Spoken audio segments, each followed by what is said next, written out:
Be ready to pull the covers up over your head and make sure you're not alone. It is time to finally meet Sammy Terry.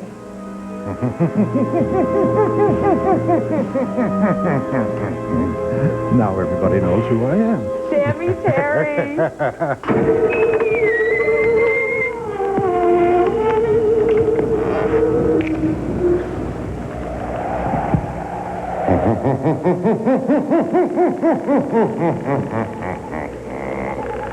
Good evening. I am delighted you could be here this evening.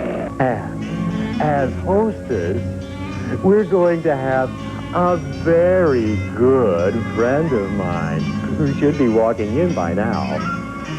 And here she is, Miss Wilhelmina. What? That was a very hectic 2 weeks because Art Hook was a program director, and he purchased just as soon as it came on the market, he purchased what they call the shock package of movies. And this was the old original horror movies, the Karloffs and the Bela Lugosi's and the Mummy and the Frankensteins, the Wolfman and so on. And the day that they signed the contract and mailed it back to Hollywood, Bernie Sowers, who was just a salesman then, he later ended up owning part of the station and doing all sorts of things, but he went out and he came back in that afternoon and he says, "Hey, I just sold a half sponsorship of Shock Theater. It goes on the air in 2 weeks." We didn't have a complete list of the titles. We had absolutely no artwork, no pictures, no storylines, no nothing. And at that time, there were only about 30 of us in the station. So we were all doing many different things, and I was a producer, director, announcer, and I was doing all the on-the-air promotion. And the fellow who was doing Noah Miller, who, God rest his soul, has been dead for a number of years now, but he was doing the print. I put a voice with some music for the promotions, and as soon as I finished the tape, and all we had then was audio tape. There was no videotape then.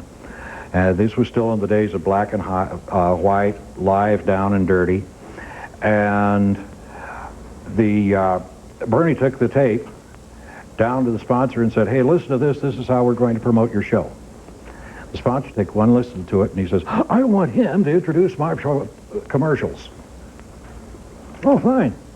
By this time, there was only about 10 days left before the first show. And we didn't have a name, we didn't have a character, we didn't have a show. So we threw it together. Bernie's wife, Lou, sewed my first cowl. I had a black windbreaker that I put on backwards. And we had a great big coffee table that was, it looked horrible. But it was a great big coffee table that we put down on the floor. We had a broken lamp in the form of a rooster, and that was on the center of the table. And then we took some lath and made a picture window frame behind me. I sat on the floor with my legs underneath the table, and that's how we did the first shows for, a number of weeks. And of course, by that time, we came up to about we were, 3-4 days before airtime. Still didn't have a name. We kept talking about it and one thing and another, and finally we came up with Sammy Terry. The name for the show was easy, Shock Theater, because it was a shock package. And so we came in, and Art Hook, who was program director, he had done some things with theater, makeup, and so on, so he spent hours in here in the studio doing makeup on my face, trying to come up with some kind of a face that, and none of them would look right on camera. Finally, we got things down to the day before we went on the air, but we still didn't have a script. And so the way we did the script was that I came on. It was easy to introduce the movie. I think the first movie we had in the series was The Mummy. And that's one of my favorites, and I know the storyline, and so it was easy to introduce the movie. But then I had to do a bit to introduce the sponsor's commercial on every commercial rollout in the show. So while people were watching the movie, the crew and I were sitting around dreaming up what I was going to do next. And that's the way that's the way the show got started. And it went for, several weeks, and finally got around to the point where, I guess it was about, maybe 3 months later, after the show had been on the air, we finally got around to having a written script with cue cards and all of that kind of thing. But up until then, why, it was strictly ad lib, literally off the seat of my pants on the floor with my legs under the table. And I can't remember how long it was before we finally got a coffin and actually had a set.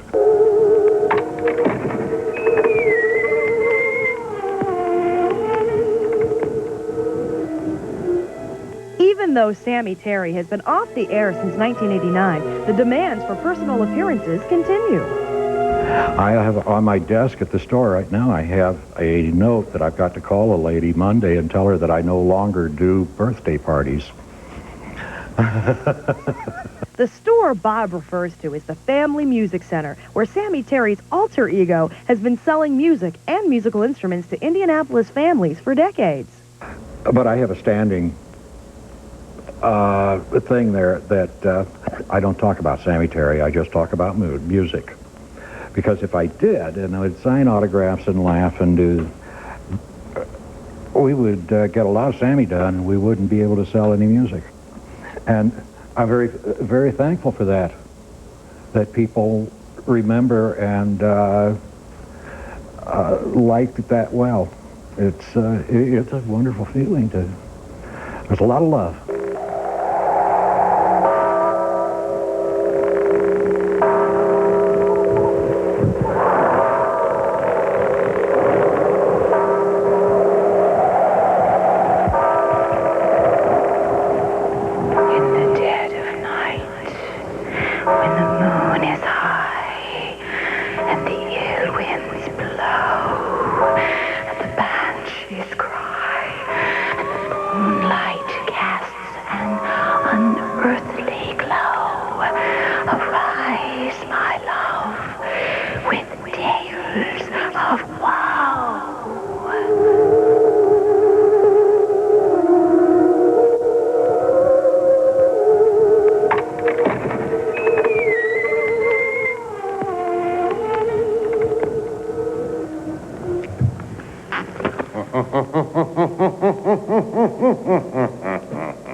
Good evening.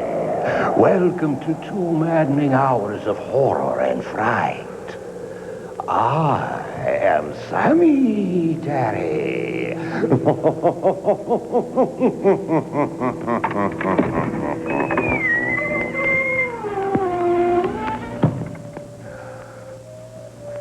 Every night is forbidding in black. The long, dark shadows set apart from the rest of the inky night by silvery pools of light from the cold, frosty-looking moon. And on certain evenings such as this, your mind can stray from the path of reality and lead you into a maze of suspicion and fear. For behind every bush and tree, hiding in the haven-hued shadows, a fiendish maniac is waiting just for you. He'll pounce on you out of nowhere and with insane fury ravage you, while a twinkling star in the heavens appears to be coming closer and closer. It isn't a star, it isn't an airplane, no, it's not a comet or a meteor. It might be a UFO from outer space bent on destroying you. You run madly home, pursued by these treacherous demons of the imagination. And when you're safe inside, you're afraid to take a drink because a deadly virus may be in the water. So hide back in the farthest corner of the couch and turn on the TV. And after an evening's imaginative stroll with terror, it'll be nice to see something soothing to your nerves.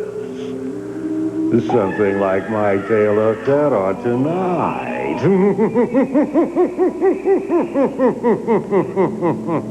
One of the very first things, I was so excited. Two of the very first things I did, I got to be Sammy Terry's chair. You remember that? The chair where you just sit there and you had this blanket over you, you'd rock back and forth, and he'd come over and sit on your lap and rock. And the other thing was I got to run the scoop. Now, back in the old days, it was black and white, and I personally think it was probably more scary back then. Spookier, grainier, dirtier, just grungier. As a result, scarier. It wasn't in color. It was just, you could use your imagination to paint in the colors, you know. And I would be down on the floor, wallowing around in my jeans, holding this scoop light. So it would shine up on him to give him that spooky look, and there would be two of us. And that's all we would do for the whole taping session of his show. And it was absolutely a riot, you know. We were so proud of ourselves. Scoop operator, you know, you had to do it right. You had to follow him around. And we're filthy by the time we got done. But I really enjoyed working with Bob. Can I say that? Bob Carter? Because he's an extremely talented man. A jack of so many trades, and the irony is the man is an absolute, well, he's a Christian, he's a good human being, and he attends church regularly, but yet he still was able to do this caricature that was so convincingly that had everybody scared to death, and he could write the most delightful scripts. You know, we're just biting our tongues and laughing. And people at home are going, oh my God, you know, believing all this. But the old techniques, I guess, based on all I'm saying, were a great deal of fun. Then as technique and computers and all that came into being, and special effects, then we were able to actually do more, graphically more things, and slicker, and that's what the public wanted, you know, slickness. And we had a great deal of fun with it. I mean, we could make him disappear and do all the stuff we couldn't do in the old days. Or if we did it, it was very difficult. You had to do tape upon tape, you know, and split screen and all that, if you could do it. When I directed the show, I always signed my name at the very end with the Chiron generator. I always said, directed by Cowboy Boob. You know, and Carter started calling me Cowboy Boob, you know, Boob. Well, ever since then, even now, I'll go out somewhere to do a personal appearance at, you know, someplace, school, or even at a nursing home a while back. Somebody said, did you know that Sammy Terry used to call you Cowboy Boob, and they had it at the end of the show, Cowboy Boob, you know, and I said, gee, really? Gosh, I didn't know that. And I was the guy that put it in there in the first place.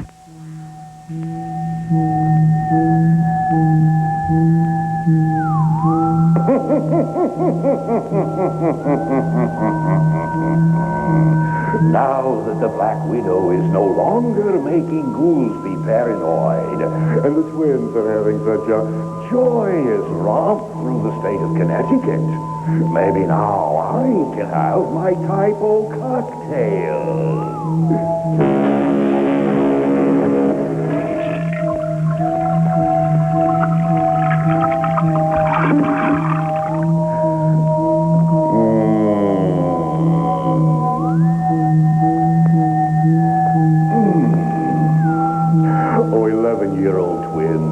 So much fun. And the giant spider reminded me of a graveyard rhyme. Thank you, Chair. Little Miss Muffet sat on a tuffet, eating her curds and whey, when along came a spider and sat down beside her. Bit her on the seat, took the food, and began to eat. George, that's not the way it goes. Oh, it went real fine when you did it. You got to the bottom of the issue. That was real good, George. Oh, you're glad someone appreciates your talents, George. But I have a better rhyme. Oh, Skull, you do. What is it? Mary, Mary, quite contrary. Oh, I like the prairie people. Yes, George, they're so irascible. Shut up, so I can continue. Oh, I'm very sorry, Skull. George is sorry, too. I'm sorry I ever started. Yes, George, we'll be quiet. Don't bet on it. Mary, Mary, quite contrary, how does your garden grow? With broken skulls and decaying bones all laid out in a row. Why, Skull, that would be perfect for spring planting.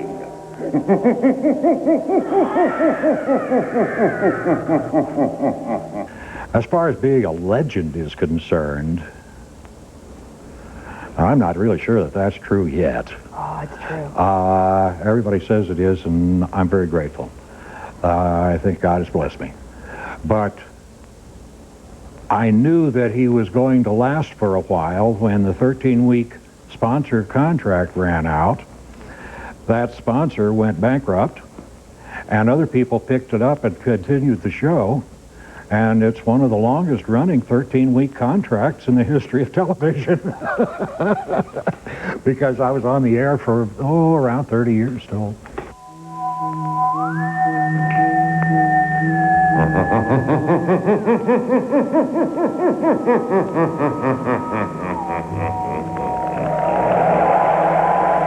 The cemetery.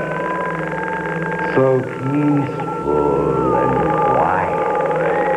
The tombstones, so neat and grotesque in the night, with their shadows and threatening shapes.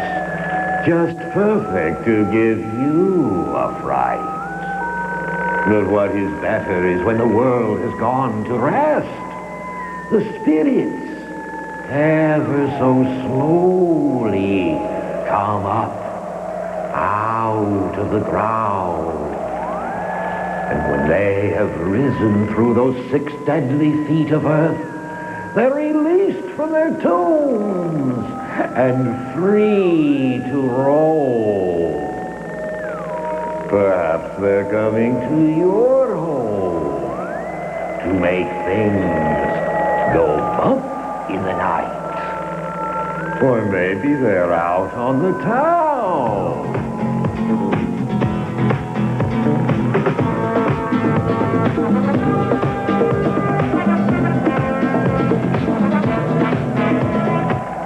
There isn't any law that says ghosts can't jive in a dive.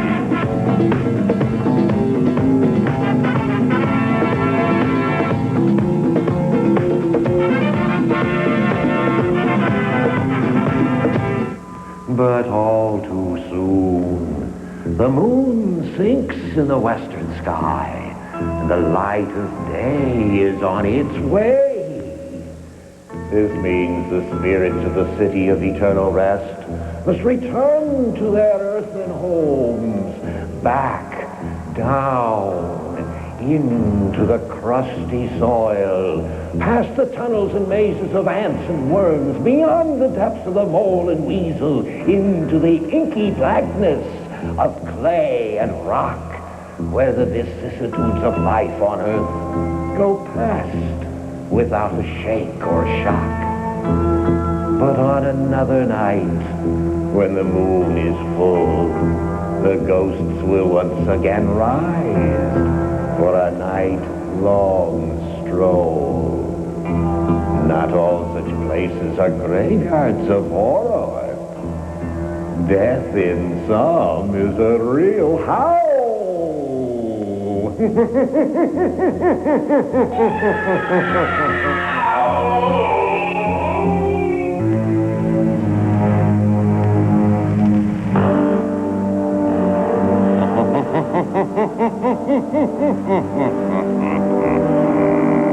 After all of that, are you sure you'll be able to sleep the rest of this night? I doubt it. And next Friday night, you'll be even more perplexed and frightened when you see my tale of terror. A favorite camp event is to gather around the campfire when the sun has long set. And with the wind rustling the leaves, the occasional buzzing of an insect in your ear, you tell ghost stories. And later, lying in your sleeping bag, you're frightened beyond belief. Well, next Friday night, my horror story will eclipse all of the narratives you have heard around your campfire. For you will be launched into a cataclysmic experience of terror.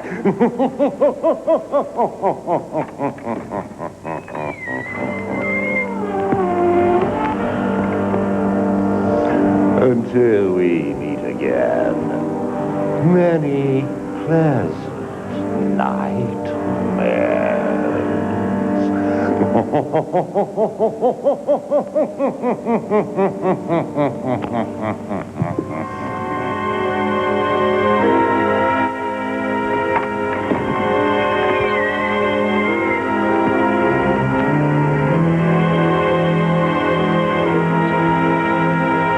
WB4 has a special treat for Sammy Terry fans coming up in October. We're bringing back Sammy Terry for a ghoulish Halloween special on Saturday, October 30th at 8 p.m. Many of your old favorites, like George the Spider, will be dropping in to make it a horrible evening. Relive your most pleasant nightmares with Sammy Terry, Saturday, October 30th, right here on WB4.